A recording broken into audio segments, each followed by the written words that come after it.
Okay. For the better understandment, wacha niweke na Kiswahili mzuri ndio isaidie watu wengi pia. Your Excellency, according to what you've said and improvement for the future also. Mimi kikwangu nilikuwa naonelea hivi. Nikikupea na case study ya NYS.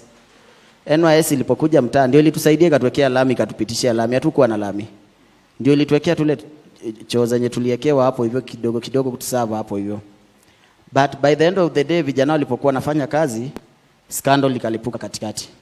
Ikawa vijana wote wakose kazi, mradi zenye zilikuwa zimeachwa nusu zilikuwa zimeendelea zikaachwa nusu zikabidi zishie hapo.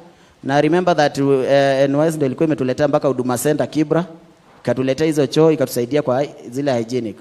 On my view, hata wakati tulikuwa kwa public participation, ukiambia Mr. Chair Kuria, nilikuwa nimesema in order to safeguard this project na iende mbali, let the money meant for the housing remain for the housing and free from corruption. If you tame corruption, everything will be okay. Hiyo ndio inamalizanga, hiyo ndio mdudu mbaya ndio inaanza project na ibaki imebaki kama white elephant ikwame. Very good. I think let's give him a clap. What Stanley is saying, this project must have integrity. This project must be run, and I hope everybody is listening. It couldn't have been put better than what Stanley is saying. That this is public resources.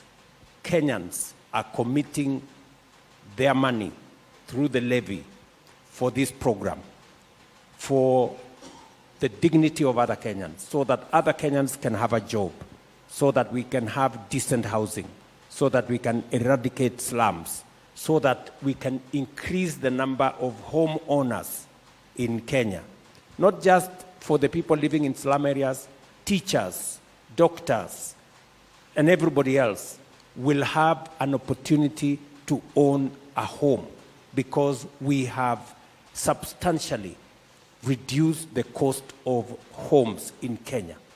Our plan is to create minimum at least 2-3 million homeowners in the short term so that we can have a country where everybody believes they own something and they are part of that ecosystem. So I want to give you my assurance, Stanley, as I do all the other workers in the construction site, and as I do to every Kenyan who is contributing their money to the housing levy, I want to assure you that I will do whatever it takes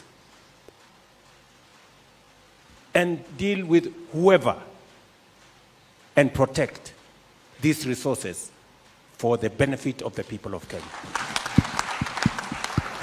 That I will do. And I want to give a warning right from here, listening to Stanley. Please, anybody involved in this program, if you just step offline, it's not going to be business as usual. So integrity, integrity, integrity it is. This program must be corruption-free. We have agreed on everything. We have even agreed on the quantities. We have agreed on the costs. Unlike in the past, when costs moved from here to there and ran all over the place, Hinga, you know, we already agreed how much it's going to cost. Yes, we did. And there will be no escalations and there will be no issues. So, Stanley and all the other Kenyans, we've listened to you. Integrity is going to be front, back, center, left, right, to make sure that this program succeeds. Thank you. Asante sana. Thank you so much, Your Excellency.